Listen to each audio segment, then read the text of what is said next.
Wondering why I got the fatigues on is because Cash Money, No Limit having a versus. And I'm so excited because listen, I was blessed enough to grow up around a family that was diverse. You know, my grandma was playing Anita Baker, Whitney Houston downstairs. Upstairs, my uncle playing Outkast, Jay-Z, and E40. My friends around the corner playing No Limit, Reasonable Doubt, fucking and whoever, you name it. You know what I'm saying? So I was blessed early to be not only listen to No Limit, but to just embrace it because they were talking about the same shit we was living.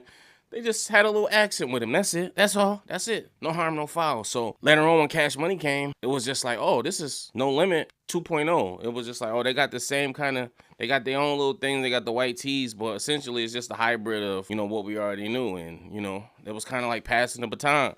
When they came in, Pina was kind of bowing out. They wasn't really as active. So the transition was a lot more smoothly. So as we know, through history, these two fractions really didn't like each other. It was mainly Baby and Master P. All other artists was kind of cool with each other and wanted to work with each other or was inspired. So it was kind of like, it is what it is. But here we are, 2025. Everybody's grown. Everybody's been through the storm, been through the fire. And we get a Cash Money versus No Limit versus. Now, when I heard this, I was like, oh, this is crazy.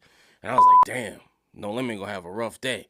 Then I thought about it and was like, you know what? How I imagine it's going to be, because they've been doing kind of prepping and press runs for the whole year with the Hot Boys reunion. And I'm like, yo, this is going to be Prime No Limit versus Prime Cash Money. Drake, Nicki Minaj are Young Money. So they not going to be in it. So a lot of people are thinking like, oh, they got Drake's on. They could just play. No. They're not invited. This is the primary foundational artist. All right, the starting players, as much as we love Lil Wayne, if we going from the era that I think they going in and I hope they going in, what my list is derived of, the starting players are Juvenile for Cash Money and Mystical for No Limit. Any of those tracks that had Mystical on them, I don't care who was on them.